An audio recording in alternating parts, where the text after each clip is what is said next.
dilihat dari jumlah yang sesungguhnya saat ini sepertinya nggak sampai dari 1 juta. Jadi ada satu hal yang mungkin ini secara politis tipu muslihat atau apapun, representatif mereka tidak sebanyak itu.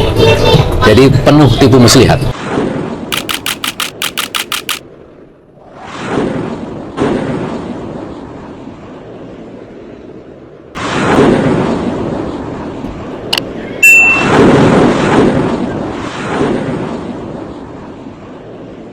LDII kembali sukses berdusta. Apabila kita ditanya mengenai kesuksesan LDII, maka jawaban kita akan tertuju pada praktek dusta. Berdusta secara turun-temurun, sambung bersambung ila yaumil qiyamah. Sepertinya itulah kesuksesan dari LDII, lembaga yang mengklaim diri sebagai lembaga dakwah Islam Indonesia. Memang benar, LDII menggalakkan pembinaan remaja dan generasi penerus. Akan tetapi, pembinaan yang dilakukan itu melahirkan generasi-generasi pendusta, remaja-remaja yang digembleng untuk melanjutkan kedustaan abadi. Bahwa benar, LDII memiliki program pembinaan umat, mulai dari cabai rawit, usia dini, remaja hingga manula, melalui berbagai kegiatan pengajian, mulai dari level kelompok, tingkat desa, daerah hingga pusat. Namun semuanya itu bukanlah majelis ilmu, tetapi majelis yang penuh dengan ajakan berdusta, berpura-pura, serta tipu daya yang semuanya dikemas indah berbentuk kegiatan pengajian.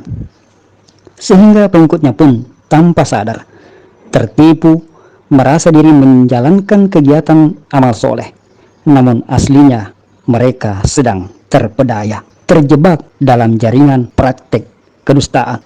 Pengikut-pengikut LDII diajari untuk berdusta kepada orang-orang yang ada di luar golongannya, dengan kemasan kata-kata indah seperti budi luhur, amal soleh, dan niat karena Allah.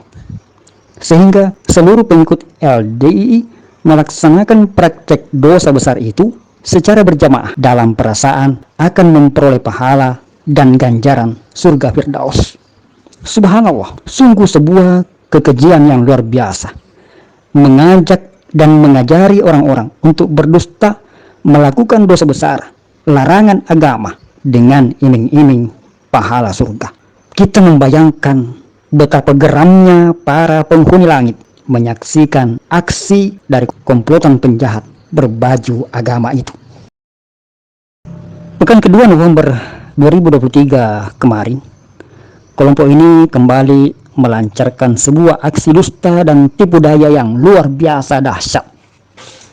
Tidak tanggung-tanggung, pemimpin negeri serta 3 calon pemimpin rakyat di negeri ini terjebak ikut larut dalam aksi tipu muslihat itu. Melalui acara yang dibungkus dengan kegiatan Rakernas, kelompok ini mengundang presiden dan 3 calon presiden. Kelompok ini benar-benar ahli dan lihai. Mereka tahu betul bahwa di momen-momen seperti ini adalah saatnya para elit politik di negeri ini menebar puji-pujian, sanjungan-sanjungan guna menarik simpati dan dukungan dari seluruh rakyat. Dan benar saja, seluruh calon pemimpin negeri yang diundang hadir dalam acara Rakernas itu berlomba-lomba memberikan sanjungan dan pujian-pujian. LDII sudah betul. Tadi disebut oleh Pak Jokowi, memang LDII ini ciri khasnya ada. LDII ini pinter-pinter orangnya. Dan para pembesar LDII pun sama-sama mendongakkan kepala, membusungkan dada, sambil berkata, inilah pertolongan Allah, inilah bukti kebenaran kita. Dan para pemuja keamiran pun semakin tunduk, merapat, siap menyerahkan seluruh jiwa raga dan harta bendanya untuk sang amir, juru selamat di dunia dan di akhirat. Apakah para pejabat negeri tidak tahu dengan kesesatan LDII? Apakah para calon presiden itu percaya dengan kedustaan yang LDII sebutkan bahwa warga mereka berjumlah 30 juta jiwa? Sesungguhnya pejabat negeri ini sangat memahami kesesatan LDII. Mereka juga tahu bahwa jumlah warga LDII tidaklah sampai puluhan juta. Mereka tahu persis bahwa data yang mereka dengarkan itu adalah palsu dan dusta. Ketua Umum LDII yang pertama, Abdullah Sam, di tahun 2016 menyebutkan bahwa warga LDII berjumlah 15 juta jiwa. Lalu Ketua Umum yang kedua di tahun 2019 menyebut angka yang sama. Ya bisa sampai 15 juta lah sekarang. 15 juta. Warga LDII ada berapa kurang lebih, Pak? Ya bisa sampai 15 juta lah sekarang. 15 juta. Warga LDII ada berapa kurang lebih, Pak? Ya bisa sampai 15 juta lah sekarang. Lalu bagaimana mungkin hanya dalam waktu 4 tahun melonjak menjadi berlipat-lipat, menjadi 30 juta jiwa? Dari mana data itu berasal? Andai pun semua warga LDII dihitung sampai anak-anak yang masih bayi, yang baru lahir, tidaklah sampai sebanyak itu. Terlebih lagi, rentang waktu dari tahun 2019 sampai saat ini terjadi gelombang hijrahnya atau keluarnya ribuan orang pengikut LDII setiap hari. Maka jumlah warga LDII tidaklah sampai jutaan.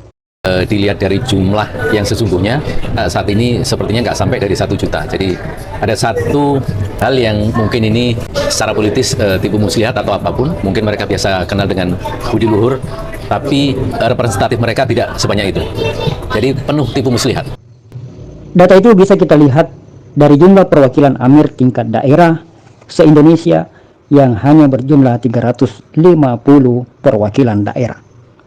Dengan estimasi jumlah warga LDII di tiap daerah rata-rata 2.000 sampai 3.000 orang, maka jumlah warga LDII seluruh Indonesia hanya berkisar 750.000 jiwa sampai 1.080.000 jiwa saja. Satu daerah itu ada 4 desa. Kalau satu daerah itu sekitar 3.000 jiwa. Jadi kalau kita ambil randomnya, saya mendapatkan informasi terakhir bahwa daerah saat dunia ya, daerah saat dunia itu jumlahnya saat ini berkisar 360 daerah. Ya.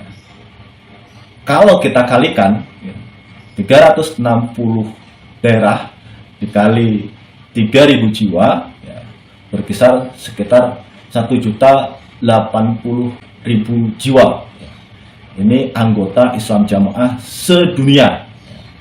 Yang berarti ya, warga LDII sedunia, termasuk di Malaysia, Singapura, ya, jadi sekitar hanya 1.080.000 jiwa. Dikurangi jumlah yang telah hijrah mencapai ribuan orang.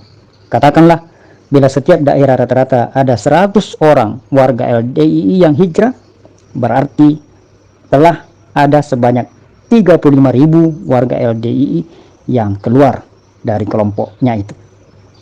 Dari jumlah 1 juta warga LDII dikurangi 350.000 yang setelah hijrah, maka tersisa 965.000 orang saja yang masih setia dalam keamiran LDII.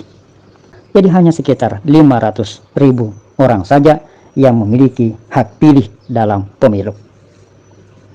Lalu mengapa para capres bisa terkecoh pada kelompok keamiran itu sedemikian kecil saja jumlahnya?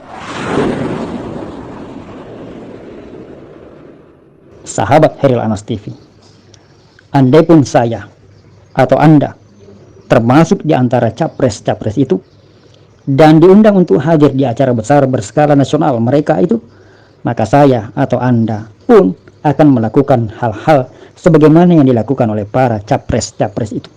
Menebar pujian-pujian, tunduk-tunduk dan menyanjung setinggi langit. Karena saya sangat memahami satu suara sangatlah penting dan sangat menentukan. Jangankan satu kelompok masyarakat, satu orang saja yang kita kecewakan, maka akan mengancam dan menyebabkan berkurangnya jumlah dukungan suara yang akan kita peroleh. Maka saya sebagai capres akan berusaha memperoleh simpati semua orang dan semua kelompok demi meningkatkan elektabilitas dan jumlah dukungan saya dalam pemilu nanti. Dan itulah yang sedang kita saksikan dalam pelaksanaan Rakernas yang meriah kemarin. para capres berlomba-lomba menarik simpati, mendulang dukungan dengan menebar pujian-pujian serta sanjungan-sanjungan. Pujian-pujian yang diterima oleh LDI pun bukan karena mereka bagus dan benar, tetapi karena para elit itulah yang ingin mendapatkan nilai bagus dan baik. Persoalan kelompok itu sesat, radikal, atau mengancam keutuhan bangsa dan negara akan saya selesaikan setelah nanti berhasil duduk sebagai presiden. Tetapi tentu saja kata-kata ini tidak boleh saya ucapkan ketika masih dalam proses pemilu berlangsung.